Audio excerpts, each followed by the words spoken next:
Continuation from the second canto, chapter 9, text 4. This is answers by citing the Lord's version. Word by word in translation. Atma Tattva, the science of God, or that which the science of God or that of the living entity. The science of God or that of the living entity. Vishuddhi, purification. Artam, goal. Yat, that which. Aha, said. Bhagavan, the personality of Godhead. Vritam, in reality. Brahmane, unto Lord Brahma. Darshan, by showing. Rupam, eternal form. Avyalika, without any deceptive motive. Vrata, vow. Adrita, worshipped.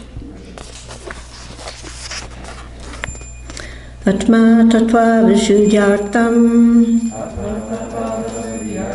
Atma Tattva Vishuddhyartam. Atma Tattva Vishuddhyartam. Yadaha Bhagavan Ritam. Yadaha Bhagavan Ritam. Yadaha Bhagavan Ritam. Brahmane Darshayan Rupam. Brahmane Darshayan Rupam. Brahmane Darshayan Rupam. Avyalika Vitadrita. Avyalika Vitadrita. Avyalika Vitadrita. Atma Tattva Vishuddhyartam. Yadaha Bhagavan Ritam. Brahmane Darshayan Rupam. Avyalika Vitadrita.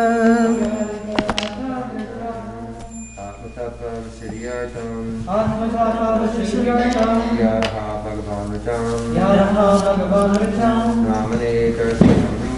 Brahmane Darshayan Rupam. Avyalika Vitadrita.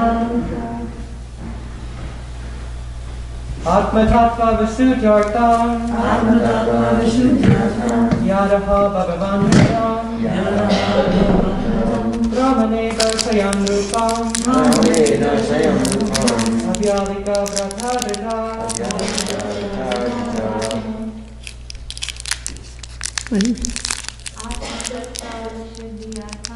Atma Tattva Vishuddhyartam. Yadaha Bhagavan Ritam. Brahmane Darshayan Rupam. Avyalika Vitadrita.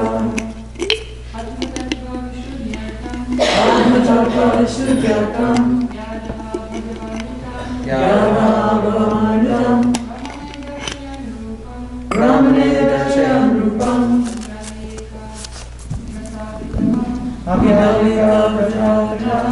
Translation by His Divine Grace Srila Prabhupada. O King, the personality of Godhead, being very much pleased with Lord Brahma because of his non-deceptive penance in Bhakti Yoga, presented his eternal and transcendental form before Brahma, and that is the objective goal for purifying the conditioned soul. Purport. Atma Tattva is the science of both God and the living entity. Both the Supreme Lord and the living entity are known as Atma. The Supreme Lord is called Paramatma, and the living entity is called Atma, the Brahma or Jiva. Both the Paramatma and the Jivatma, being transcendental to the material energy, are called Atma. So Sukadeva Goswami explains this verse with the aim of purifying the truth of both the Paramatma and the Jivatma. Generally, people have many wrong conceptions about both of them. The wrong conception of the Jivatma is to identify the material body with the pure soul, and the wrong conception of Paramatma is to think him on an equal level with the living entity. But both misconceptions can be removed by one stroke of bhakti yoga. Just as in the sunlight, both the sun and the world and everything within the sunlight are properly seen. In the darkness, one cannot see the sun, nor himself, nor the world. But in the sunlight, one can see the sun himself and the world around him. Srila Sukadeva Goswami therefore says that for purification of both wrong conceptions, the Lord presented his eternal form before Brahmaji, being fully satisfied by Brahma's non-deceptive vow of discharging Bhakti Yoga.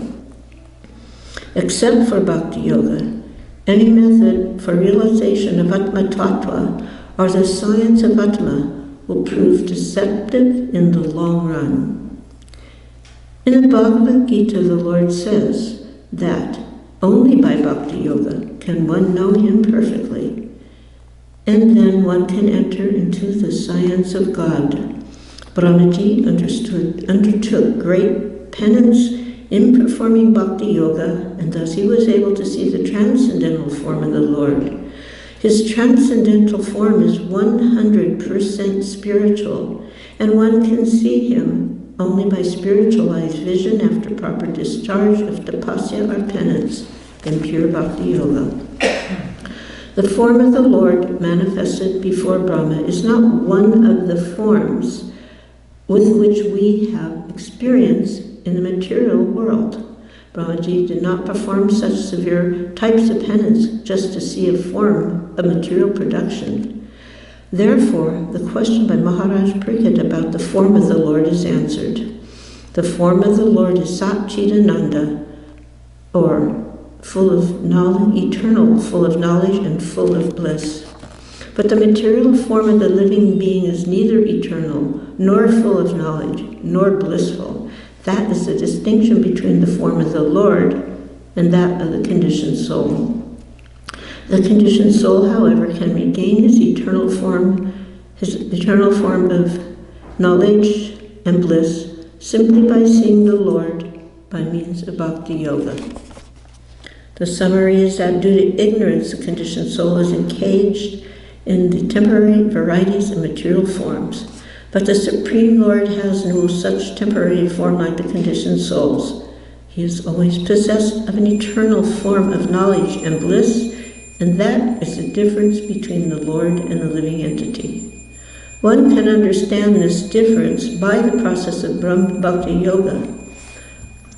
Brahma was then told by the Lord the gist of the Bhagavatam in 4 original verses. Thus, Srimad Bhagavatam is not a creation of the mental speculators. The sound of Srimad Bhagavatam is transcendental, and the resonance of Srimad Bhagavatam is as good as that of the Vedas.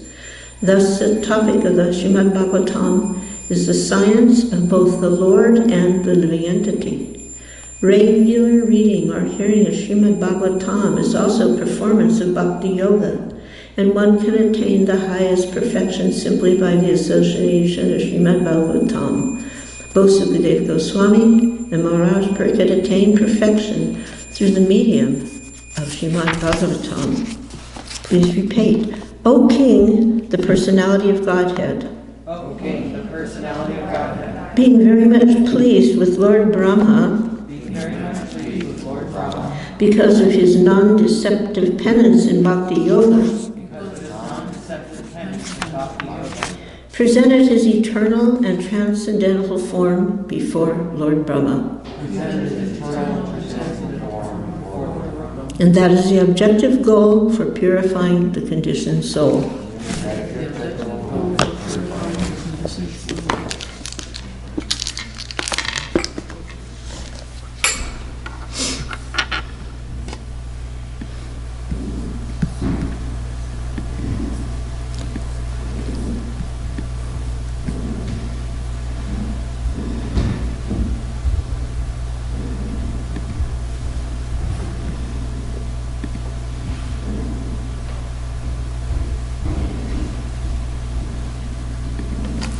Om Gyantimirandasya Janana Sakalaya Chakchurumilitamayena Tasmai Sri Gurave Namaha.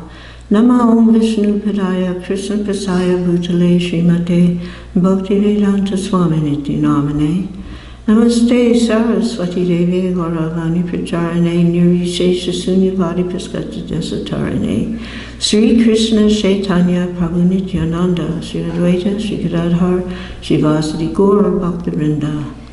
Hare Krishna Krishna Krishna Hare Hare Hare Rama Ram Ram Hare Hare. Now with a little more enthusiasm, Utsava. Hare Krishna Krishna Krishna Hare Hare. Hare Rama Ram Hare Hare. Hare Krishna Krishna Krishna Hare Hare. Hare Rama Ram Hare Hare. Vanchakalpa Tarubhischa Kripasindu Vayevacha Patitanam Pavanebhyo Vaishnavebhyo Namo Namaha.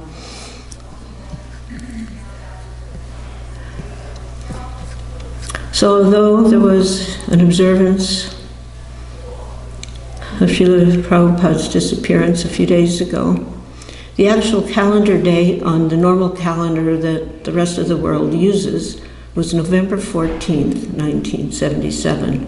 In other words, yesterday was the observance of the day that, because we're following this, I call it the mental whiplash. We have the days on a normal calendar, and then we have this other calendar, and it gets people sometimes kind of confused because of like reading the Lilamrita, that things occurred in a certain day and then they expect it to occur in that day, but suddenly you find it could be a month before or a month after, according to that Vaishnava calendar. But I would like to say a few words. I didn't do a class yesterday, so I wasn't able to do that, and I would like to say a few words in observance of Srila Prabhupada's disappearance. And then, if time permits, hopefully, then continue. But once on his Guru Maharaj's disappearance day, Srila Prabhupada said that on the absolute platform, there's no difference between the appearance and disappearance of the spiritual master. Both are beautiful, just like the sunrise and the sunset.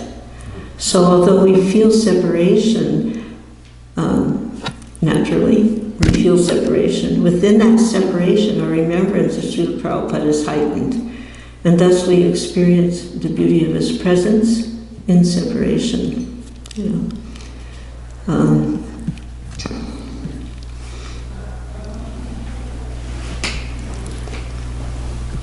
I don't want to totally deviate from the class, but we're going to take a decision right now because that purport was fantastic, and I'm prepared to speak on that, but I really would like to say a few more words about Srila Prabhupada. So does anybody have an objection to that? So a few days prior to his departure, Srila Prabhupada was there in Vrindavan. Most of you have probably seen the heart-wrenching photographs of him lying on that, what would be his last final resting place, a bed. His body had become thoroughly emaciated. He basically couldn't do one thing for himself, practically not even lift his head. And still, he continued on his preaching service by translating the beautiful verses from the 10th canto, 13th chapter of Srimad Bhagavatam. Those with him had to hold the mic like right there by his mouth. And thus Srila Prabhupada showed by his practical example that there is no barrier to preaching Krishna consciousness under any circumstance, under any situation, under any condition. So in this really difficult physical condition, he expressed a desire to travel by bullock cart to different holy places. I'm sure you're familiar with this pastime. Lokanath Swami had been leading the Padayatra, and he would come to Vrindavan and give some reports. And Srila Prabhupada would be very enlivened by these reports. So he said that he would like to go on pilgrimage. He too would like to go on pilgrimage on a bullock cart. And he asked Lokanath Swami to arrange it. And of course, immediately he went out to do this. And since Govardhan Puja was going to take place in a couple of days, Srila Prabhupada expressed he would begin his pilgrimage by traveling on a bullock cart to Govardhan to celebrate Govardhan Puja with the Brajavasis. As I had described, his condition was extremely compromised. Actually, he was unable to eat.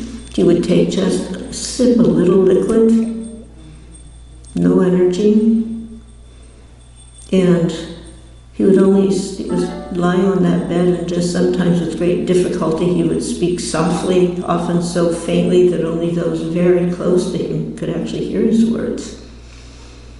So after hearing this exchange, there were many devotees in the room when this had happened.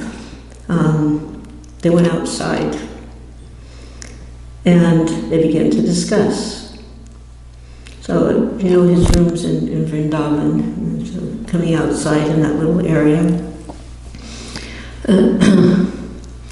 So there were two strongly diverse but heartfelt, sincere opinions about what Srila Prabhupada should do. And even more than that, how should we as his disciples relate to Srila Prabhupada and serve him in this situation? So one group and other, one group, everybody was a senior disciple at that point.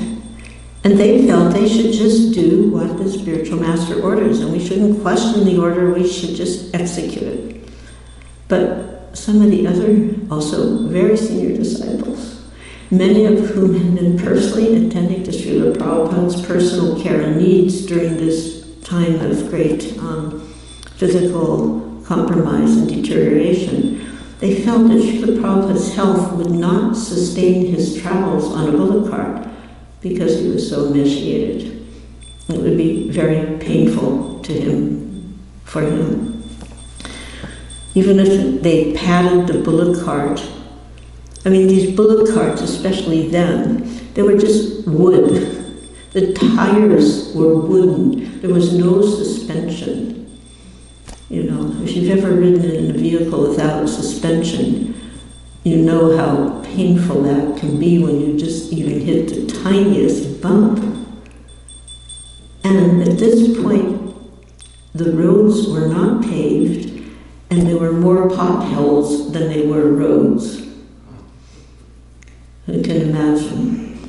So even if they padded that cart with a mattress, it would still be a bullock cart.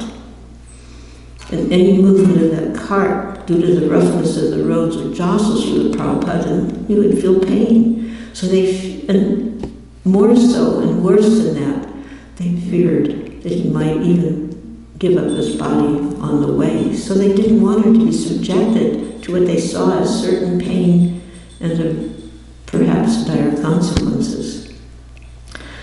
But that second position was very difficult to maintain under the circumstances because Srila Prabhupada was so emphatic. Let me travel to the Tirthastans, he said, to all the holy places. And whatever objections devotees raised against that proposal, he countered. One day experiment, rest assured, although he wasn't speaking very loudly, rest assured, I will not die in one day. Even the Kaviraj, Srila Prabhupada's doctor, predicted that with all the jostling on that bullock cart, Prabhupada would not survive more than 2 hours.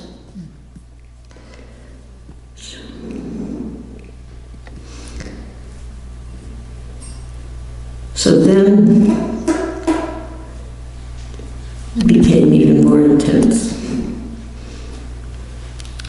Tamal Krishna Goswami, Bhakti True Swami, Bhakti Swarup Damodar Maharaj, Bhavananda Maharaj, and others felt so strongly that this experiment, Prabhupada's word, would have dire consequences, but how to convince him? So the controversy continued. So when the Kaviraj was saying, I don't think he would last 2 hours, Prabhupada replied, but I think I shall be cured. So when Prabhupada said, I think I shall be cured, some took it that he was supporting their position, but the other side took it differently. What does it mean? Does it mean he's going to be cured? What does it mean? It means he's going to leave his body and get a spiritual body. That's how he's going to get cured. So each party was seeing things in a particular way that supported their particular point of view. And then finally things came to the stage where the bullock cart was waiting right outside the gates of Krishna Balaram Mandir. So you know there's the main entrance from the main road, then there's that side road, and there's another entrance which, if you go through that entrance, straight there is Srila Prabhupada's rooms. So the bullock cart was at that entrance. Everything was readied, and the devotees who were in the mood for Prabhupada, that Prabhupada should stay, for them it was like the residents of Vrindavan when they saw Akrura getting the chariot ready to take Krishna to Mathura. The evening before his planned departure, Srila Prabhupada was lying on his bed. How many here have been to his rooms and seen that? Yeah. It's a very hard place to see sometimes. So Bhakti True Swami was in the room, and Srila Prabhupada's godbrother, Kincanadas Babaji Maharaj, came for a visit. And Babaji Maharaj was a very advanced devotee. Srila Prabhupada had said he was Paramahansa.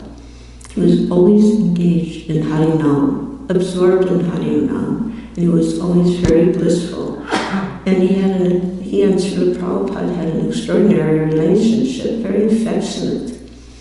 So Bhakti True Maharaj was thinking, let me appeal to Babaji Maharaj, and if he asked Prabhupada not to go, maybe Prabhupada will listen.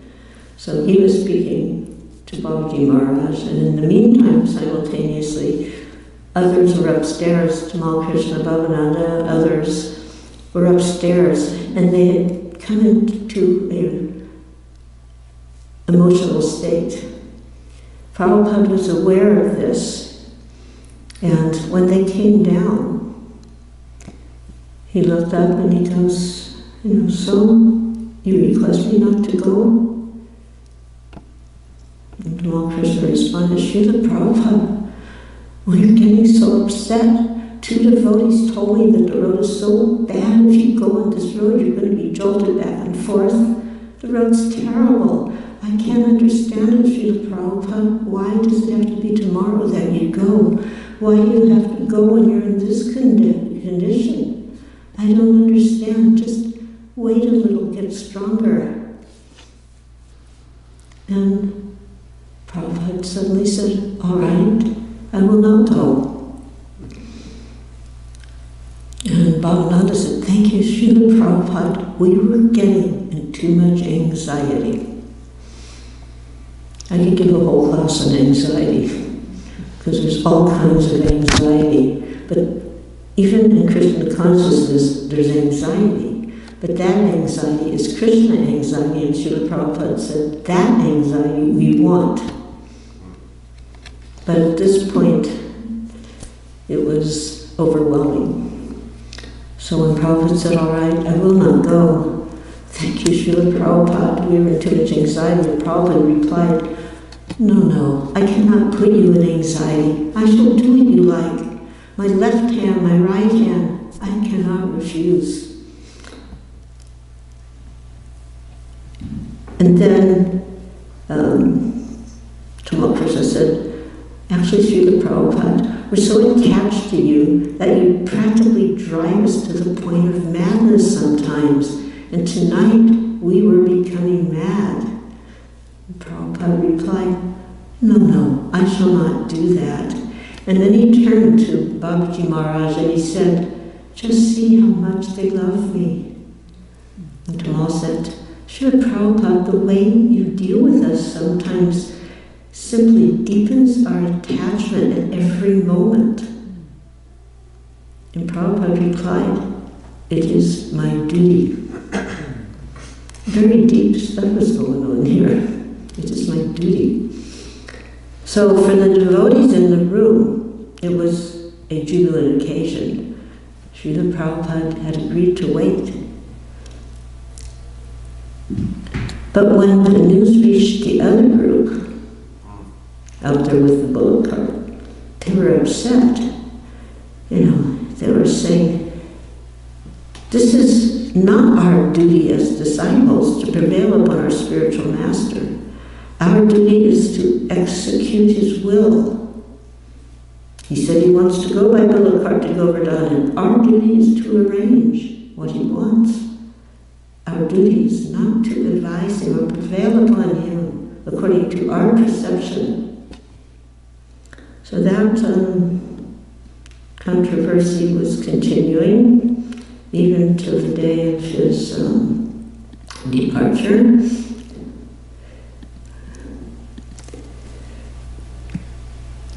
So, as Prabhupada spent his final 3 days with his disciples at Krishna Balaram Mandir, and on the final day, he didn't speak. His only words were in the morning when the Kaviraj asked him to drink some juice, and he replied, "Meri kuchicha nahim," means "I have no desire." And after that, he didn't speak. He was in a completely internal state of consciousness, and the devotees surrounded him with kirtan. And for the last few hours in the afternoon, the doors to his rooms were opened to everyone. During the preceding weeks in time, only select persons came in. He wanted kirtan going, so there was those who he wanted to chant the kirtan softly, not clang bang, but sweet kirtan. And they tried to keep things, very peaceful. But now it was clear that he was leaving, so the doors were opened and everyone could go in. The young, the old, children, men, women, everyone was allowed to be in the room with Srila Prabhupada and to reciprocate lovingly with him. And then at about 7:26 p.m., his tongue and mouth moved, "Hare Krishna," and he departed. Still the controversy continued. Feelings ran strong on both sides, even after he left.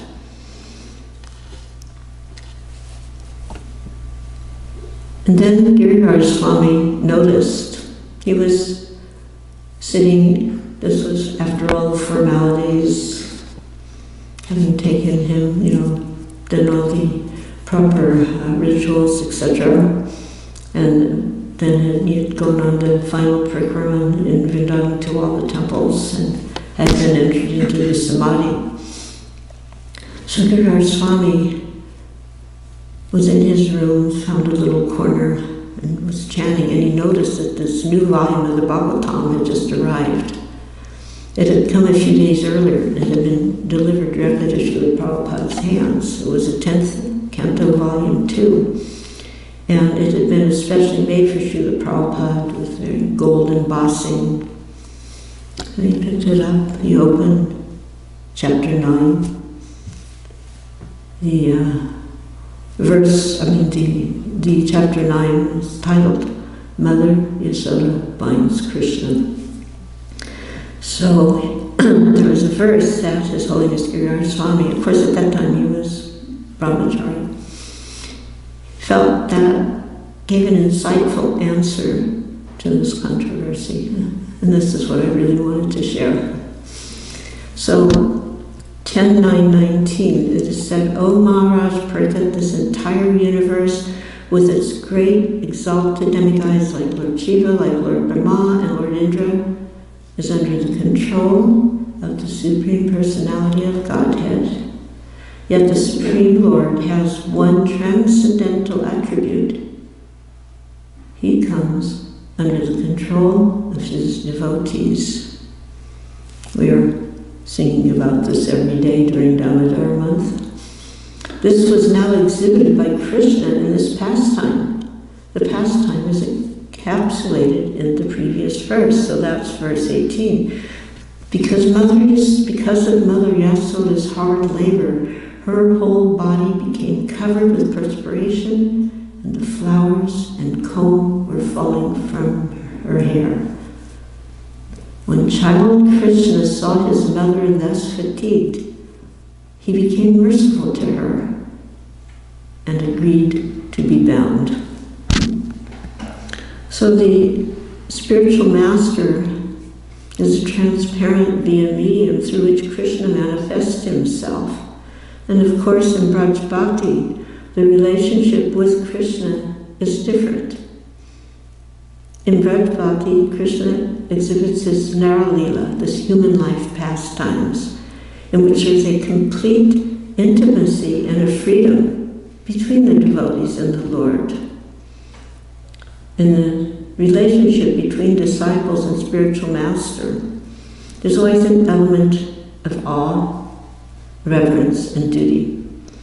But this duty is intended to lead to love. Srila Prabhupada had said to Babaji Maharaj, just see how much they love me. A month earlier, there had been another incident. Srila Prabhupada had stopped drinking.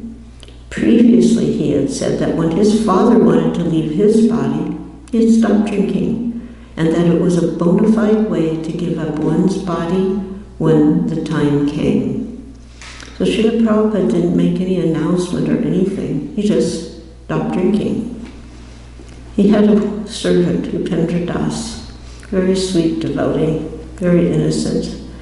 And Upendra said to Srila Prabhupada, Prabhupada, you have to drink. If you don't drink, you become dehydrated.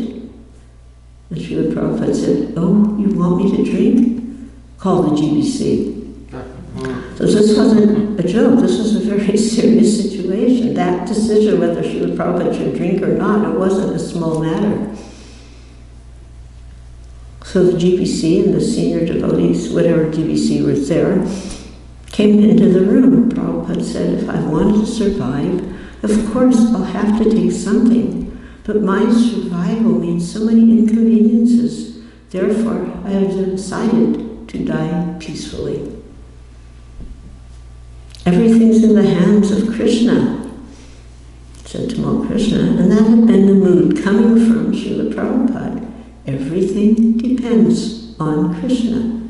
Many times Prabhupada had said he would accept whatever Krishna desired, and if Krishna allowed him to stay, he would stay, and if Krishna wanted him to go, he would go. Previously, a disciple had asked, you said that your Guru Maharaj left early. Bhaktisiddhanta was only 62 when he departed. No. He said, your Guru Maharaj left early because he was disgusted. Is that the case with you? And Srila Prabhupada replied, no, if Krishna wants me to stay in your association, I will be most happy to stay in your association. Now, however, Srila Prabhupada opened his eyes and he said, Krishna wants me to do as I like. The choice is mine. He has given me full freedom. So this was a different mood, completely different answer, giving us a glimpse into the intimate reciprocation between Krishna and Srila Prabhupada. So again, they went out to discuss. And Kirtanananda Swami was there at the time. And from the discussions, it was considered his point was the most clear, lucid, and intelligent. He said, if Krishna has given Prabhupada the choice, and if Prabhupada is giving us the choice, then we should ask Prabhupada to stay. Everybody agreed, yes, we should ask him to stay. But then one devotee said, but all the GBC men aren't here. And Brahmananda retorted, come on, what GBC is going to say they don't want Prabhupada to stay? So it was unanimously decided by those who were there. They would go back in Prabhupada's room and tell him, we want you to stay. And Kirtanananda was elected to be that spokesperson. So when they went back in the room, Prabhupada was lying on the bed. And as soon as the devotees finished their obeisances, Kirtanananda broke down and started sobbing. He couldn't speak. And Brahmananda was sitting behind him. So some of you may know Brahmananda was a large-bodied devotee. He was sitting behind him. He started to rub his back to soothe him. And then Kirtanananda managed, and he said, if Krishna's given you the choice, then don't go. We need you. So Srila Prabhupada said, is this your joint opinion? Have you discussed? Yes, we've all met together. We want you to remain and lead the movement and finish Srimad Bhagavatam. And then Prabhupada was silent, and it seemed like for an eternity. Then he kind of yawned and said, all right. Just like that. He agreed to stay in practically a nonchalant way. And the devotees were jubilant. Within themselves, they were rejoicing. Prabhupada is going to stay. Prabhupada is going to stay. He's not going to leave us. He's going to finish the Srimad Bhagavatam. He'll lead the movement. And Prabhupada said, this is real affection. So in this verse from the 10th canto, the two incidents seem to come together. In both cases, when the disciple had expressed themselves, we want you to stay, we want you to get healthy, Prabhupada said, this is real love. Just see how much they love me. So the disciples in this controversy, they were acting on the basis of their realization of their devotion for Srila Prabhupada. And Srila Prabhupada was drawing out the loving sentiments of his devoted disciples beyond merely just following an order. So following the order of the spiritual master, it's a given, there's no question. We have to follow the order of the spiritual master. It's an offense against the holy name not to. It's a basic principle of spiritual life. So it's not about disobeying the order of the spiritual master. It's about developing and deepening loving feelings for the spiritual master and expressing them to him. So when Srila Prabhupada brought the devotees to that stage in those two incidents, and he commented, this is real love. Just see how much they love me. So Giriraj Swami, from reading these verses, relating to what Prabhupada had done with them. So there's a parallel between the Damodar Lila and the principle of spontaneous love. Including during the month of Damodar, we recite that Damodar Astikam. In the third verse, Iti Driksvali Labirananda Kunde. By the pastimes, he is drowning inhabitants of Gokul and pools of ecstasy, and revealing to those devotees who are absorbed in knowledge of his supreme majesty and opulence that he's only conquered by devotees whose pure love is imbued with intimacy and is free from all conceptions of awe and reverence. The Damodar Lila shows pure spontaneous love, the love's special power to conquer the Lord. And the Lord comes under the control of such pure love. So in the same way, Srila Prabhupada brought the devotees, he brought out their love from deep within the recesses of their hearts, and then he reciprocated by agreeing to their request, as if coming under their control. So it's a very deep pastime, and among the disciples who were around him at the end, it was understood then as it is now that he was and is a perfect acharya. He taught us by his own example how to live in Krishna consciousness, and now he was teaching us how to die in Krishna consciousness.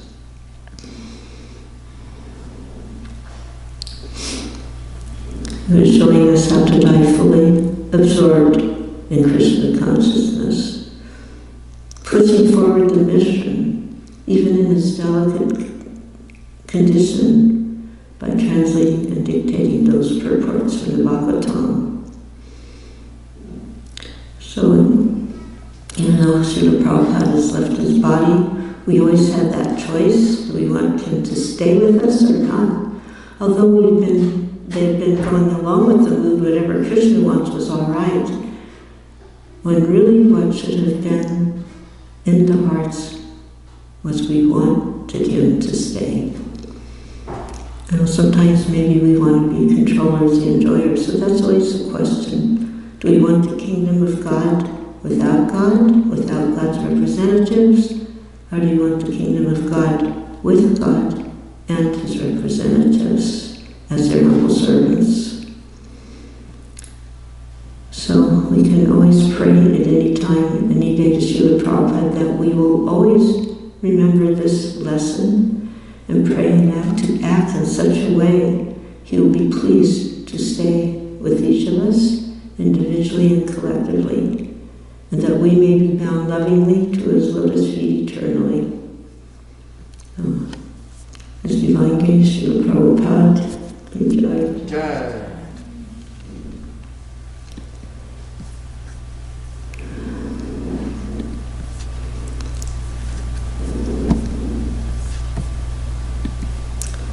Thank you for letting me express this narration. And I hope somehow or other you will find yourself also begging to remain eternally bound to his lotus feet. Hare Krishna. Due to the change of time, I have to run because I have another class that was supposed to be like at 10, but then the time changed, so it's like become at this time also.